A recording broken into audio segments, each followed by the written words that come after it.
बड़ी खबर आपको बता दें, एक बार फिर जम्मू कश्मीर में सुरक्षा बलों को बड़ी कामयाबी हाथ लगी है। आपको बता दें, सोपोर में जवानों ने 3 आतंकियों को मार गिराया है, जिसमें एक टॉप लश्कर कमांडर भी शामिल है। तीनों आतंकी लश्कर के ही हैं। लश्कर का टॉप कमांडर मुदासिर पंडित पर कई आतंकी हमले में शामिल होने का आरोप है और पुलिस के मुताबिक मुदासिर 3 पुलिस वालों की हत्या, 2 पार्षदों की हत्या और 2 नागरिकों की हत्या में भी शामिल था। देर रात से यह ऑपरेशन चल रहा था। सुबह तीनों आतंकियों के मारे जाने के बाद ऑपरेशन खत्म हो गया है। तो आपको बता दें कि कल से ही ये ऑपरेशन चल रहा था और सुरक्षा बलों को यह जानकारी मिली थी कि सोपोर के इस इलाके में आतंकी छिपे हुए हैं, जिसमें बड़ी कामयाबी, क्योंकि जैसे ही यहां पर सुरक्षा बल हमारे पहुंचे, यहां पर मुठभेड़, दोनों तरफ से गोलियां चलनी शुरू हो गई। सबसे पहले आतंकियों ने गोलियां चलाई, जिसके बाद ये मुठभेड़ जारी हुआ और सोपोर में इस मुठभेड़ में 3 आतंकियों को मार गिराया है हमारे सुरक्षा बलों ने। एक बड़ी कामयाबी माना जाएगा इसे, क्योंकि ये तीनों आतंकी लश्कर के हैं और ऑपरेशन में लश्कर कमांडर समेत 3 आतंकी और मारा गया है, क्योंकि जो लश्कर कमांडर मुदस्सिर है उसे लंबे समय से उसकी तलाश की जा रही थी। आपको हम बता दें कि कई हत्याओं में, 7 हत्याओं में लश्कर कमांडर मुदस्सिर जो है वो शामिल था, जिसे कल की मुठभेड़ में हमारे सुरक्षा बलों ने मार गिराया है। उसके अलावा 3 और आतंकियों को भी मार गिराया है। पूरे इलाके में सर्च ऑपरेशन हालांकि चल रहा था, जो कि अब खत्म बताया जा रहा है। दक्षिणी कश्मीर के सोपोर इलाके में बीती रात सुरक्षा बलों और मिलिटेंटों के बीच में मुठभेड़ में 3 प्रमुख मिलिटेंट मारे गए हैं। पुलिस इसे एक बहुत बड़ी सफलता मान रहा है, क्योंकि मारे गए मिलिटेंटों की पहचान हुई है, जिनमें एक स्थानीय लश्कर कमांडर मुदस्सिर पंडित है और दूसरा पाकिस्तानी असरार नाम का मिलिटेंट कमांडर है। पुलिस का कहना है कि पिछले हफ्ते जो पुलिस पार्टी पर सोपोर में हमला हुआ था, जिसमें 2 पुलिस कर्मियों सहित 5 लोग मारे गए थे, उसके पीछे इसी ग्रुप का हाथ था। उस हमले के अलावा कई सारे हमलों में इसी ग्रुप का हाथ बताया जा रहा है। दरअसल सोपोर में पिछले कई दिनों से पुलिस और सुरक्षा बल इस ग्रुप के पीछे लगी हुई थी और बीती रात पुलिस को जब जानकारी मिली कि सोपोर के एक रिहायशी इलाके में ये ग्रुप छुपा हुआ है, उसके बाद साझा तौर पर पुलिस, सीआरपीएफ और सेना ने इलाके की घेराबंदी की। रात भर फायरिंग चलती रही और उसके बाद लश्कर का ये पूरा ग्रुप जो है पुलिस के साथ मुठभेड़ में मारा गया। पुलिस को मुठभेड़ की जगह से हथियार और गोली बारूद भी बरामद हुआ है। अशरफ वानी, श्रीनगर, आज तक। तो आपको हम बता दें कि सोपोर में ये मुठभेड़ हुआ। सोपोर में सुरक्षा बलों को ये बड़ी कामयाबी हाथ लगी है। सोपोर के बारे में पता था कि आतंकी यहां पर छिपे हुए हैं और जैसे ही हमारे सुरक्षा बल पहुंचे, ऑपरेशन में लश्कर कमांडर समेत 3 आतंकियों को हमारे सुरक्षा बलों ने ढेर कर दिया। मारा गया टॉप लश्कर कमांडर मुदासिर पंडित, इसकी लंबे समय से तलाश भी थी। कई हत्याओं में यह शामिल था। जम्मू कश्मीर में सुरक्षा बल को यह बड़ी कामयाबी हाथ लगी है। मुदासिर पंडित समेत 3 आतंकवादी ढेर हुए हैं। ये सभी लश्कर के आतंकी हैं, जिसमें कि मुदासिर लश्कर कमांडर था।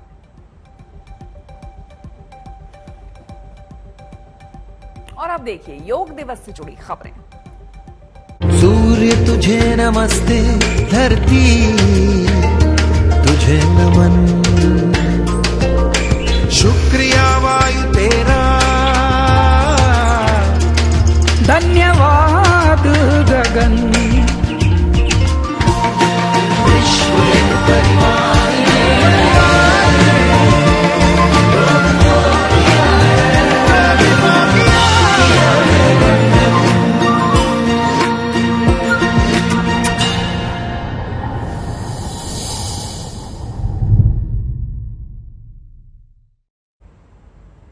आज दुनिया भर में 7वां अंतर्राष्ट्रीय योग दिवस मनाया जा रहा है। देश में भी सुबह से ही कार्यक्रम जारी है। प्रधानमंत्री नरेंद्र मोदी ने देश को वर्चुअली संबोधित किया।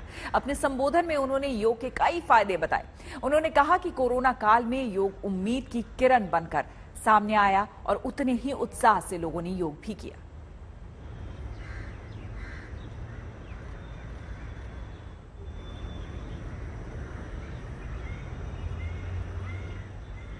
इस बार की योग दिवस की थीम योगा फॉर वेलनेस ने करोड़ों लोगों में योग के प्रति उत्साह को और भी बढ़ाया है।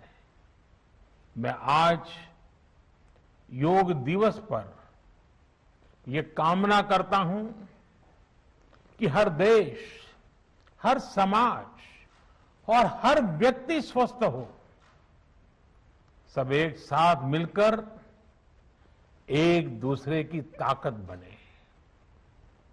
साथियों, जब कोरोना के अदृश्य वायरस से और इस अदृश्य वायरस ने दुनिया में जब दस्तक दी थी, तब कोई भी देश साधनों से, सामर्थ्य से और मानसिक अवस्था से इसके लिए तैयार नहीं था। हम सभी ने देखा है कि ऐसे कठिन समय में योग आत्मबल का एक बड़ा माध्यम बना। भारत ने जब भी स्वास्थ्य की बात की है, तो इसका मतलब केवल शारीरिक स्वास्थ्य नहीं रहा है। इसलिए योग में फिजिकल हेल्थ के साथ साथ मेंटल हेल्थ पर इतना जोर दिया गया है। जब हम प्राणायाम करते हैं, ध्यान करते हैं, दूसरी यौगिक क्रियाएं करते हैं, तो हम अपनी अंतर चेतना को अनुभव करते हैं। और अब आपको दिखाते हैं आज योग दिवस के दिन केंद्रीय मंत्रियों का योग। देखिए किस तरह से घर पर ही हमारे मंत्रियों ने आज योग किया। उपराष्ट्रपति की तस्वीरें सबसे पहले आप देख रहे हैं। वेंकैया नायडू यहां पर अपने आवास पर ही योग करते हुए आपको नजर आएंगे। साथ ही साथ राज्यपाल उत्तर प्रदेश की आनंदीबेन पटेल, वो भी अपने आवास पर ही योग कर रही हैं, क्योंकि इस बात पर भी जोर दिया जा रहा है कि घर पर रहें और योग करें। और ये देखिए, ये तस्वीरें हमारे जवानों की है, जो कि किस तरह से कठिन परिस्थितियों में भी आपको योग करते हुए नजर आएंगे। जम्मू, लद्दाख, गलवान की तस्वीरें, अरुणाचल की तस्वीरें आपको हम दिखा रहे हैं कि देखिए किस तरह से प्रचंड ठंड में भी हमारे जवान योग कर रहे हैं। और एक और बड़ी खबर इस वक्त की आपको बता दें, अब बात कोरोना संक्रमण की है। अब संक्रमण का ग्राफ लगातार गिरता जा रहा है, जो कि एक राहत भरी खबर है। आज भी नए केस में गिरावट दर्ज की गई है। 24 घंटे में देश में 53,256 नए केस सामने आए हैं। वहीं 1,422 संक्रमितों की मौत हुई है। तो आपको बता दें, पिछले 24 घंटे में 53,256 नए केस सामने आए हैं, जो कि पहले के मुकाबले काफी कम है। और अगर ग्राफ की बात करें तो ग्राफ काफी नीचे गिरता हुआ नजर आ रहा है। एक दिन में 78,190 संक्रमित ठीक हुए हैं, जो कि काफी राहत की खबर।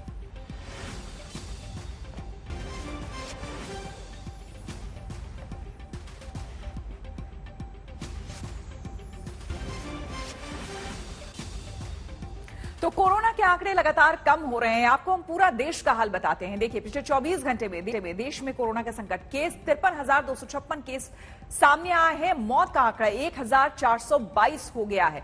वहीं रिकवरी रेट देखिए बढ़कर 78,190 पिछले 24 घंटे में आपको हम बता रहे हैं। देखिए, अब दिल्ली की अगर हम बात करें, दिल्ली में 124 केस सामने आए हैं। 7 लोगों की मौत हुई है पिछले 24 घंटे में, और रिकवर हुए हैं 398 लोग, जो अपने आप में काफी राहत की खबर है। एक समय ऐसा भी था जब 10,000, 15,000 इस तरह से केसेस आते थे, और अब 124 लोग मात्र, जो अभी का आंकड़ा है वो बता रहा है कि किस तरह से कोरोना की रफ्तार जो है, दूसरी लहर की रफ्तार काफी कम हुई है, जो लोगों के लिए राहत की खबर है। और आपको हम बता दें कि दिल्ली में आज से अनलॉक 4 की भी शुरुआत हो रही है। और क्या क्या खुले, देखिए रेस्टोरेंट, बार खुल चुके हैं। जो बंद है वो शिक्षण संस्थान है, वो बंद अभी रहेंगे अगले आदेश तक। पब्लिक पार्क खुल गए हैं, यानी कि लोग वहां जा सकते हैं, गार्डन जा सकते हैं। जिम बंद रहेंगे। हमारे संवाददाता कुमार कुणाल दिल्ली से हमारे साथ जुड़ रहे हैं। कुणाल, अनलॉक 4 की तरफ अब दिल्ली जो है वो बढ़ चला है। एक बार फिर से हमारे दर्शकों के लिए जरा बता दें कि अनलॉक 4 में लोगों को और क्या क्या राहतें।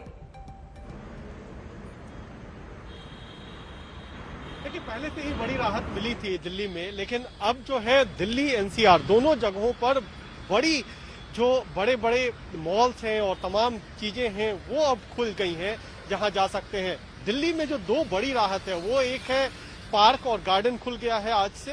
दूसरी बात है कि बार और साथ ही साथ जो भी तमाम रेस्टोरेंट है जिसमें बार है उसको खोलने की आज अनुमति दे दी गई है। जहां तक उत्तर प्रदेश और हरियाणा की बात है, वहां पर आज से मॉल खुल रहे हैं और ये एक बड़ी राहत है, क्योंकि कई सारे मॉल कारोबारियों को ये शिकायत थी कि दिल्ली में पहले ही मॉल खोल दिए गए थे, लेकिन उत्तर प्रदेश में जैसे नोएडा या फिर गाजियाबाद, हरियाणा में फरीदाबाद और गुड़गांव में मॉल नहीं खोले गए थे, अब वहां पर भी मॉल खोल दिए गए हैं। तो चौतरफा राहत है करीब करीब। लेकिन एक जो शिकायत है वो जिम ओनर्स को है। उनका कहना है कि दिल्ली में अभी भी जिम नहीं खोले गए हैं, इसलिए उनके कारोबार पर बहुत बड़ा असर पड़ रहा है। तो ये कुछ चीजें हैं जो खुली हैं, कुछ चीजें अभी बंद है, लेकिन सरकार की यही नसीहत कि आप ज्यादा सावधानी बरतें, क्योंकि जैसे जैसे बिल्कुल कुणाल, तो उत्तर प्रदेश का हाल बता रहे थे कुणाल कि उत्तर प्रदेश में अब देखिए किस तरह से लॉकडाउन में जो है वो ढील दी जा रही है और क्या क्या खुला है और क्या बंद अभी भी है, उसके बारे में बताया। दिल्ली से हमारे साथ अनीशा माथुर जुड़ चुकी हैं। अनीशा, आपसे एक तो जानना चाहेंगे इस वक्त की आप तस्वीरें क्या देख रही हैं और साथ ही साथ अनलॉक 4 आज से शुरुआत हो रही है दिल्ली में, क्या कुछ यहाँ खुला रहेगा? क्योंकि कई लोग ये भी कह रहे थे कि भाई जिम खुलना चाहिए और भी कई जगह जो पाबंदियां थी वो खुलनी चाहिए, तो क्या आप खुलेगा दिल्ली में ये सब?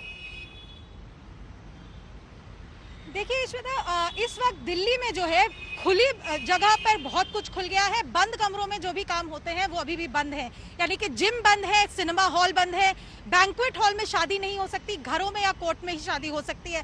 शादी में जाने के सिर्फ 20 लोग ही जा सकते हैं और ज्यादातर यही कहा गया है कि घर में या कोर्ट में होगी, बैंक्वेट हॉल अभी नहीं खोले जाएंगे। हम इस वक्त मेहरौली के बाजार में हैं और मैं अपने कैमरामैन को पैन करके देखने को कहूंगी। पवन आपको दिखा रहे हैं किस तरह से सारी दुकानें यहाँ पर खुल गई हैं। बसों में 50% लोग वापस आ गए, क्योंकि अब 10:15 बज रहे हैं, बहुत लोग ऑफिसों की तरफ जा रहे हैं। तो आप देख सकते हैं स्कूटर्स में, गाड़ियों में, बसों में, ऑटो में बैठकर लोगों की आवाजाही अच्छी से शुरू हो गई। 50% बिल्कुल अनीशा, अयोध्या में भव्य राम मंदिर निर्माण का जिम्मा जिस ट्रस्ट को मिला है वही एक बार फिर से विवादों में घिर गया है। ये मामला भी जमीन सौदे को लेकर है।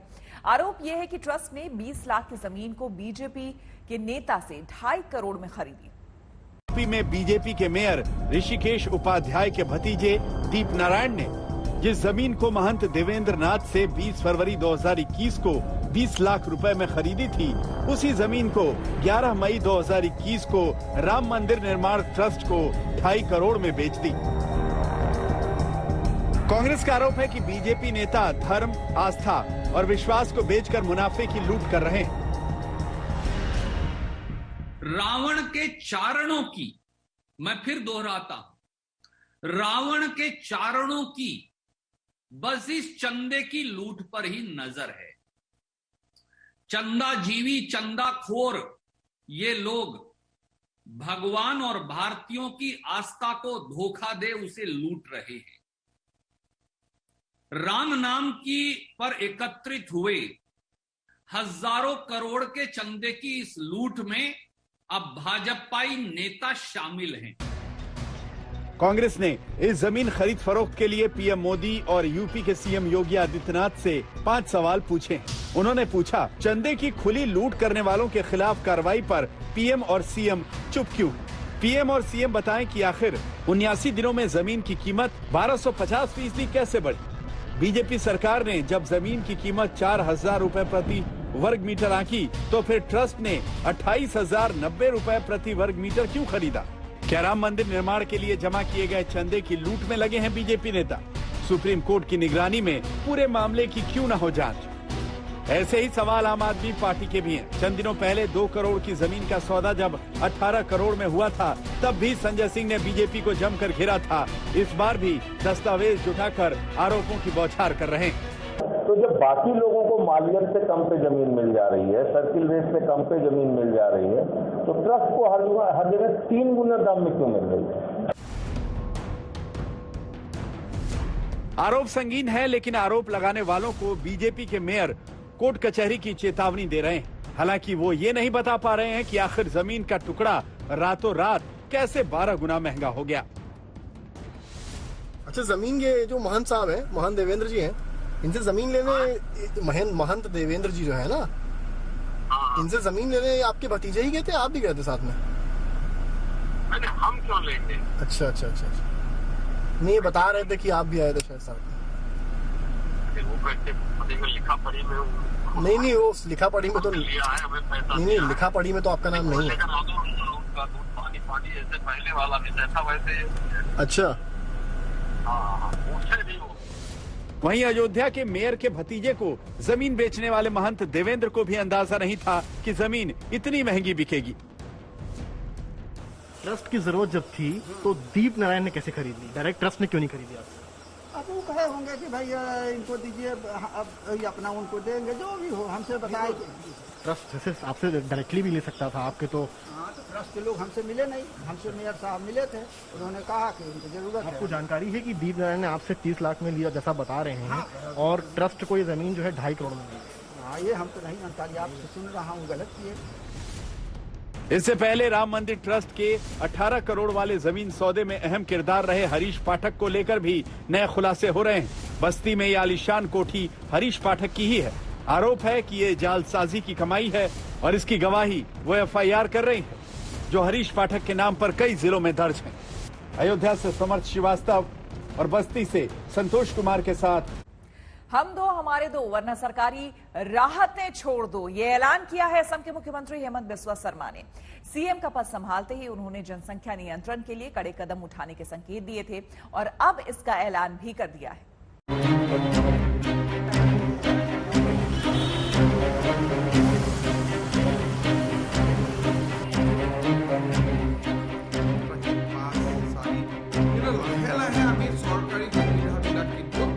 असम में नए नए सीएम बने हेमंत बिस्वा शर्मा ने ऐसा राग छेड़ दिया है जिस पर सियासी जंग छिड़नी तय है।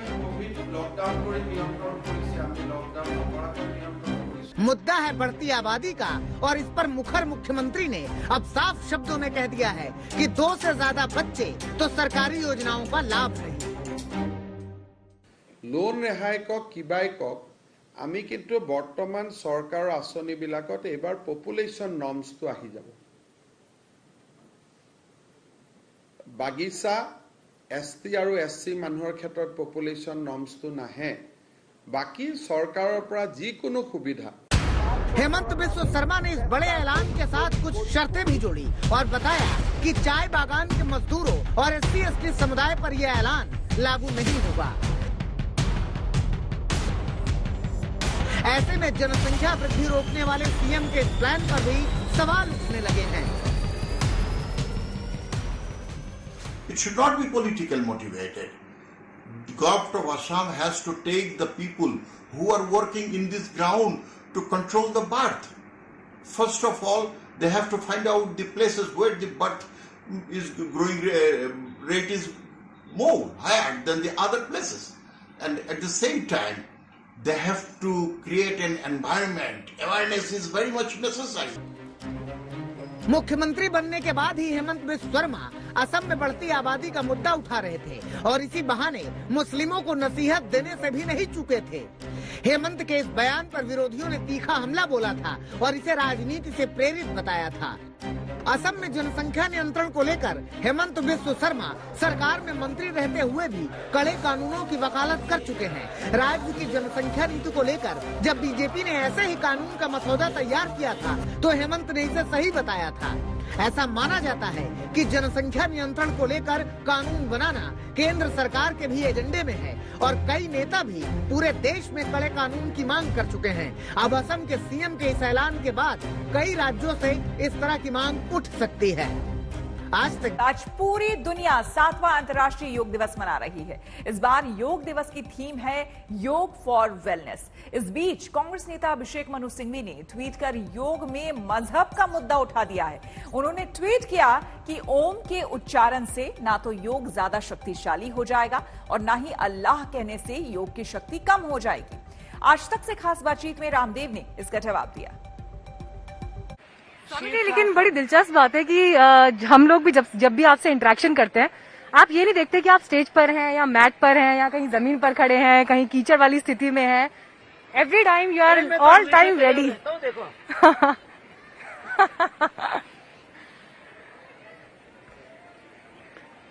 तुम डर जाओगे? नहीं स्वामी जी, मैं तो निशब्द हूँ ये सब देखकर। मेरे पास शब्द नहीं है। तो ये तो अभी 18 घंटे योग करके आया हूँ।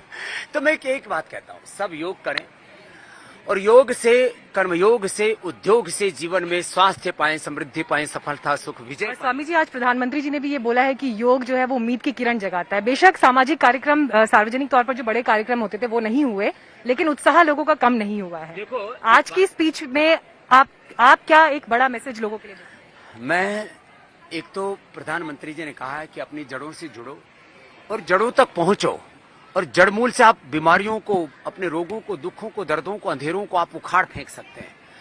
और उसके साथ में 2-3 बातें और जोड़ देता हूं। योग आत्मनिर्भरता का मंत्र है, आत्म प्रेरणा का, आत्म अनुशासन का, आत्म विजय का, आत्म स्पर्धा का एक ये पथ है। स्वामी जी, आप कह रहे हैं कि आप खुद योग कर देखिए, आपके मन की जितनी शंकाएं हैं, डाउट्स हैं, वो दूर हो जाएंगे। लेकिन देखिए, कांग्रेस पार्टी के अभिषेक मनु सिंघवी जी हैं, उनका ट्वीट है अभी कुछ देर पहले का। वो ट्वीट में ये कह रहे हैं कि ओम के उच्चारण से ना तो योग ज्यादा शक्तिशाली हो जाएगा और ना अल्लाह कहने से योग की शक्ति कम होगी। इस बयान को किस नजरिए से देखते हैं? देखिए, ईश्वर अल्लाह तेरे नाम सबको सन्मति दे भगवान। देखो, खुदा, अल्लाह, परमात्मा, भगवान, ओंकार, जब ओंकार ही खुदा अल्लाह है तो ओम बोलने में दिक्कत क्या है? और हम किसी को खुदा बोलने से किसी को मना तो नहीं कर रहे ना।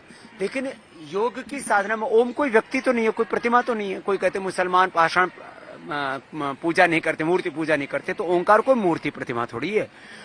जिसको आप खुदा कहते हो, अल्लाह कहते हो, जिसको हम भगवान कहते हैं, परमात्मा कहते हैं, तो वो कहते हैं हरि व्यापक सर्वत्र समाना, प्रेम ते प्रकट होई में जाना, योग ते प्रकट होई में जाना। तो मुझे लगता है इन सबको भी योग करना चाहिए, तो इनको फिर सब जगह एक ही परमात्मा का, एक ही ओंकार का नूर दिखेगा, भरपूर दिखेगा वो सब जगह। स्वामी जी, आपने जो बात कह दी है, मुझे लगता है संदेश अपने आप दूर तक जाएगा। बहुत बहुत धन्यवाद स्वामी जी, आज तक के साथ जुड़ने के लिए। और आज ये जो कार्यक्रम आपने किया, जिस तरह की ऊर्जा और अलख आपने लोगों में जगाई, मैं उम्मीद करती हूँ कि योग का ये ब्रह्मास्त्र है। योगासन, प्राणायाम, ध्यान एक साथ करते हैं ना, तो प्राणो ब्रह्मेति विजानात, ऐसा सुरक्षा कवच तैयार होगा कि कोरोना से लेकर के कोई भी रोग हिंदुस्तान के किसी व्यक्ति को नहीं, जहान के किसी व्यक्ति को नहीं होगा। तो स्वस्थ इंसान, स्वस्थ हिंदुस्तान और स्वस्थ जहान बनेगा, और सब इससे सब प्रकार का स्वास्थ्य, सुख, समृद्धि, सफलता, विजय पाएंगे। बस यही इसी संदेश की स्वामी जी जरूरत है कि कोरोना का जो संक्रमण पूरा देश इस वक्त झेल रहा है, अब हम लोग उससे निकले बाहर, और एक स्वास्थ्य और ऊर्जा की जब बात होती है तो इन तकलीफों से अब समाज भी, देश भी उभरे। बहुत बहुत धन्यवाद स्वामी जी आपका। बहुत बहुत प्रणाम। रामदेव से योग दिवस को लेकर हुई पूरी बातचीत भी आपको हम दिखाएंगे, लेकिन उससे पहले आपको हम 7वें अंतर्राष्ट्रीय योग दिवस की तस्वीरें दिखाते हैं। लद्दाख से अरुणाचल तक और मुंबई, दिल्ली से हरिद्वार तक लोगों ने आज योग किया। आईटीबीपी के हिमवीरों ने गलवान और पैंगोंग सो समेत लद्दाख के अलग अलग इलाकों में 13,000 से लेकर 18,000 फीट की ऊंचाई तक योग किया। वहीं हरिद्वार के पतंजलि योग पीठ में वृहद कार्यक्रम हुआ। और आइए अब आपको हम योग दिवस को लेकर योग गुरु रामदेव से हुई पूरी बातचीत दिखाते हैं। नमस्कार, स्वागत है आपका आज तक पर। आपके साथ मैं हूं मीनाक्षी खंडवाल। दिल्ली से हम पहुंचे हैं देवभूमि उत्तराखंड में। उत्तराखंड क्यों आए हैं? क्योंकि इंटरनेशनल योगा डे और योग दिवस पर पूरे विश्व में जो योग की राजधानी कही जाती है, ऋषिकेश, हरिद्वार, वहां पर हम पहुंचे हैं। और आज प्रकृति की गोद में यहाँ पर बैठकर आपको बताएंगे कि तीसरी लहर से बचने के लिए आपको कौन से योगासन, आयुर्वेद को अपने जीवन में लाने की जरूरत है। लेकिन ये सब बताने के लिए हमारे साथ स्वामी रामदेव मौजूद होंगे। स्वामी जी, आपका बहुत बहुत स्वागत है। और निरामयम में आके तो दिल खुश हो गया स्वामी जी। मुझे लगता है यहाँ पर जब कोई व्यक्ति पहुंच जाता है तो आधा ठीक तो ऐसे हो जाता है हवा से। मैं बड़ी बात बता रहा हूँ बाथम बहन, पहले ही दिन से बीपी की दवा बंद, शुगर की दवा बंद, थायराइड, और बड़ी बात कह रहा हूँ टाइप 1 डायबिटीज की दवा बंद कर देते हम। और कुछ लोग चाहे लाख मुझ पर प्रश्न उठाएं, चाहे मुझे लाख कोसने की कोशिश करें, मैं कहता हूँ सारी दुनिया के मैं डॉक्टर्स को, साइंटिस्टों को, WHO को और सारी दुनिया की सरकारों को एक सन्यासी चैलेंज कर रहा है कि एलोपैथी में आप बीमारियों को कंट्रोल कर सकते हो। बीपी, शुगर, थायराइड, जो भी लाइफस्टाइल डिजीज, जेनेटिक डिजीज और तमाम तरह के SLEMS, autoimmune disease, ankylosing spondylitis, arthritis, समाधि।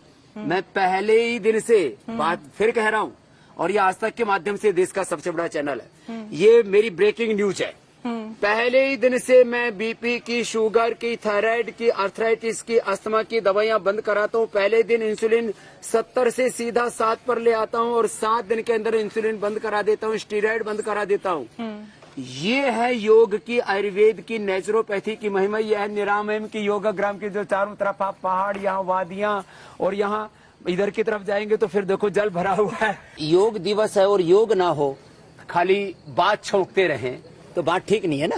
इसलिए सूर्य नमस्कार होना चाहिए, भस्त्रिका, कपालभाति, अनुलोम विलोम, भ्रामरी, उद्गीत होना चाहिए, थोड़ी दंड बैठक होनी चाहिए, योगिक एक्सरसाइज, योगिक पोस्चर्स, प्राणायाम, मेडिटेशन, और yoga for unity, yoga for piece, yoga for wellness, yoga for happiness, yoga for eternal happiness.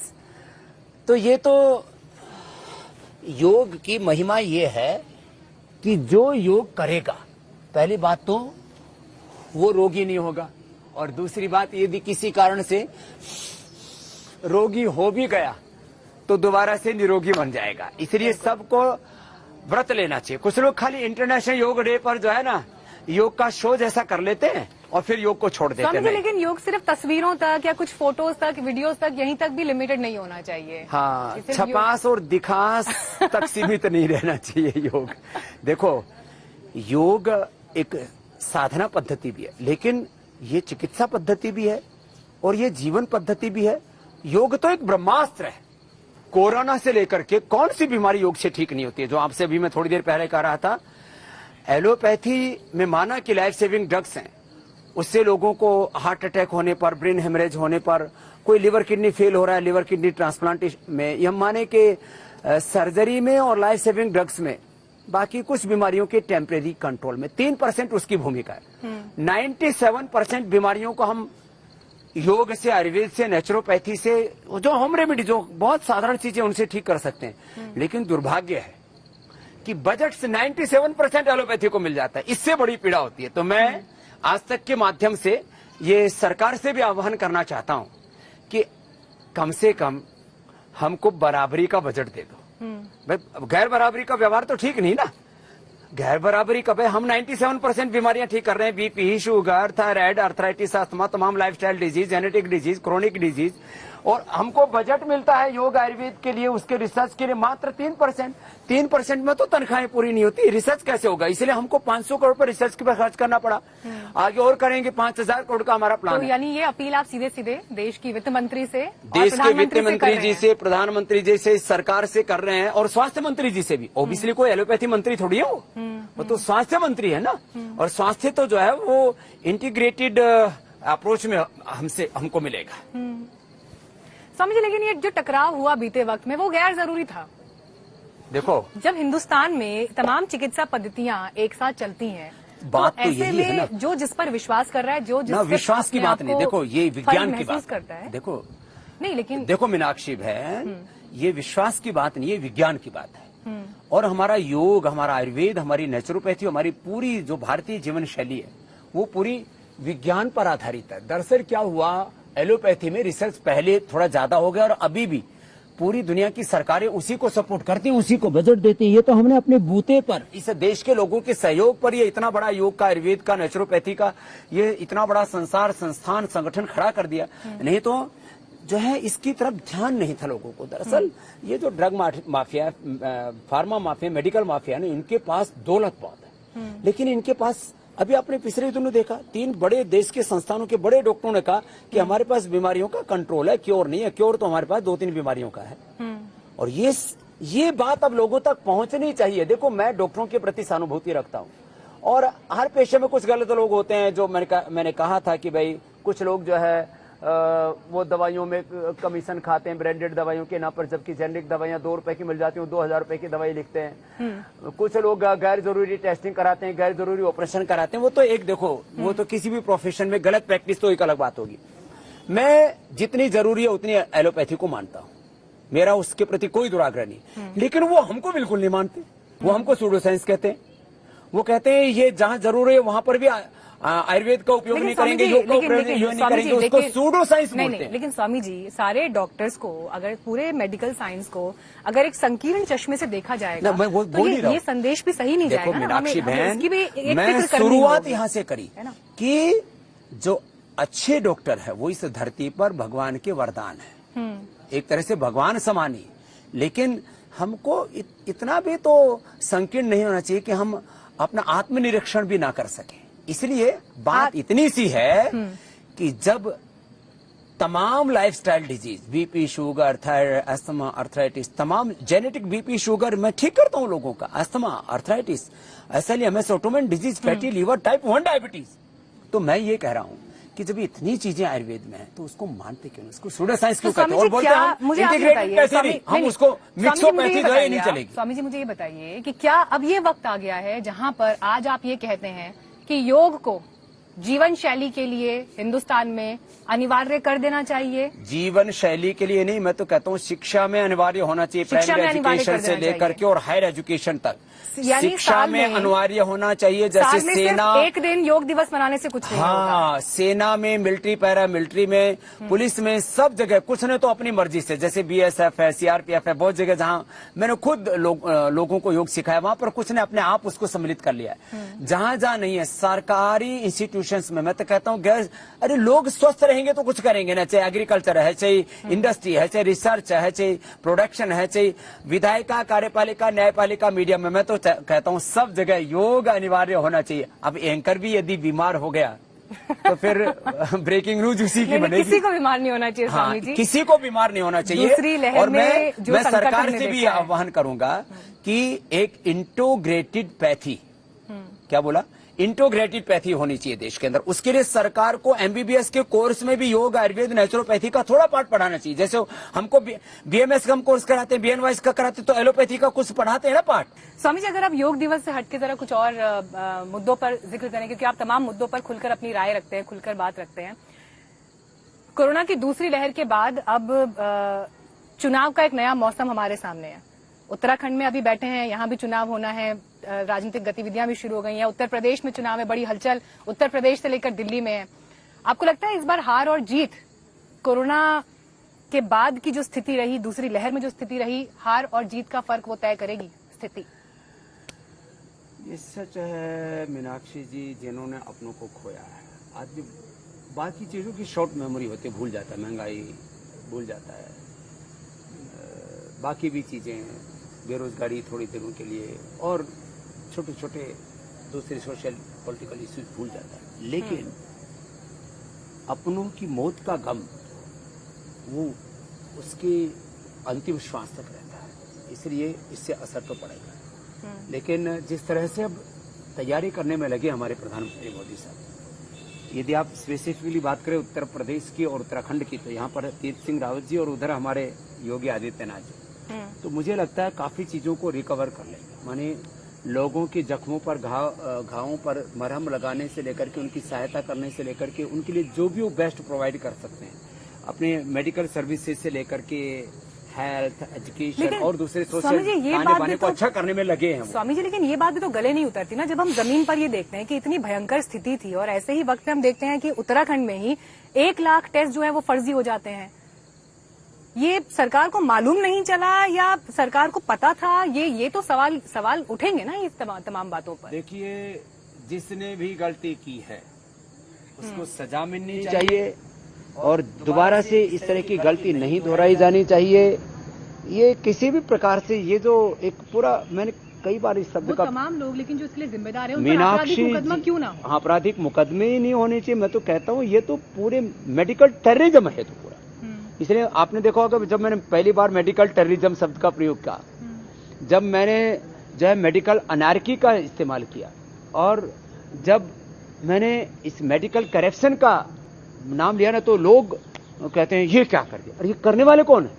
अरे भाई कर रहे हैं ऐसे लोग। तो सच में आपने ठीक कहा, उनके ऊपर अपराधी मुकदमे ही दर्ज नहीं होने चाहिए, उनके लिए जो कठोर से कठोर दंड बनता है, क्योंकि उन्होंने मानवता को शर्मसार किया, उनको बख्शा नहीं जाना चाहिए। स्वामी जी, क्योंकि आप ये मुद्दा जोर शोर से उठाते रहे हैं, काले धन का मुद्दा, क्या अब ये मुद्दा है या नहीं है? स्विस बैंक्स में जो खबर निकलकर सामने आई, 286% जो है वहां पर धन बढ़ा है भारतीयों का अकाउंट में। आज की तारीख में स्वामी जी क्या बोलेंगे इसके लिए? धन भी काला बढ़ रहा है और मन भी और काला होता जा रहा है। तो ये काला धन, इससे बहुत नुकसान होता है और ये काला धन जो है बुरे लोगों के हाथ में पहुंच जाता है, क्योंकि इसकी अकाउंटेबिलिटी नहीं होती, ट्रेसेबिलिटी नहीं होती इसकी। तो ये काला धन कतई नहीं बढ़ना चाहिए। और जिस तरह से भारत में कुछ रिफॉर्म्स किए मोदी साहब ने, नोटबंदी से लेकर के, जीएसटी से लेकर के और टैक्सेशन टेररिज्म से देश को बाहर निकालने से लेकर के, मैं आशा करता हूं कि उससे कुछ हद तक ये चीजें कंट्रोल हुई हैं। लेकिन अभी भी जो काले धन के चोर हैं, बेईमान हैं, जो देश को लूट रहे हैं, वो बाज नहीं आ रहे। क्या स्वामी रामदेव इस मुद्दे को फिर उतने ही पुरजोर तरीके से उठाएंगे जैसे हमने स्वामी रामदेव को पहले देखा था? दरअसल मैंने ये काले धन वाला जो मुद्दा है, ये मोदी जी पर और इस वर्तमान केंद्र सरकार पर अधिक छोड़ दिया है। काला मन वाला हिस्सा ठीक करने का मैंने उत्तरदायित्व ले रखा है। और जब जरूरत पड़ेगी तो हम तो साधु संत फकीर हैं, जो देश हित में होगा वो करेंगे। आपने सरकार के ऊपर ये मामला छोड़ा। स्वामी जी, चलते चलते मैं आखिरी सवाल आपसे और पूछना चाहूंगी, और ये मामला करोड़ों लोगों की भावनाओं से जुड़ा हुआ है, लगातार खबरों में है। अयोध्या में हम देख रहे हैं कि चंदे को लेकर, जमीन खरीद को लेकर जो आरोप लगाए हैं अलग अलग लोगों ने, अब एक के बाद एक नए खुलासे वहां पर हो रहे हैं। लेकिन ऐसे में वो लोग जिन्होंने दिल से भगवान राम के लिए मंदिर बने, उसके लिए चंदा दिया, क्या ये उनकी भावनाओं के साथ खिलवाड़ नहीं है? और क्या इन आरोपों की निष्पक्ष रूप से एक जांच नहीं होनी चाहिए? स्वामी रामदेव इस पर क्या कहते हैं? देखिए मीनाक्षी जी, राम मात्र एक व्यक्ति नहीं, वो हमारा धर्म है, हमारी संस्कृति, हमारी आत्मा है, वो हमारे स्वाभिमान है, वो हमारे लिए भगवान है, वो हमारे पूर्वज हैं, जिस रूप में भी हम उनको मानते हैं। और कोई भी राष्ट्र अपनी जड़ों से यदि जुड़ा नहीं होता है, अपने स्व से, अपनी निष्ठा से नहीं जुड़ा होता, तो खड़ा नहीं होता। तो मर्यादा पुरुषोत्तम श्याम का मंदिर मात्र एक मंदिर नहीं है, वो खाली ईंट पत्थर और कोई एक स्ट्रक्चर नहीं है, वो हमारा कैरेक्टर है। इसलिए राम मंदिर के संदर्भ में किसी भी तरह की कोई बात आती है तो यह मन को बड़ा आहत करती है। लेकिन जितना मैंने देखा है, चंपत राय जी से लेकर के और राम मंदिर के और भी बहुत से ट्रस्टी, उनके जो कोषाध्यक्ष हैं पूज्य स्वामी गोविंद देव गिरी जी, बड़े तपस्वी महात्मा हैं, वो जीवन में कभी भी पूज्य गोविंद देव गिरी जी महाराज, वो कोषाध्यक्ष, वो कभी भी गलत काम तो बर्दाश्त कर ही नहीं सकते, उनके डीएनए में नहीं।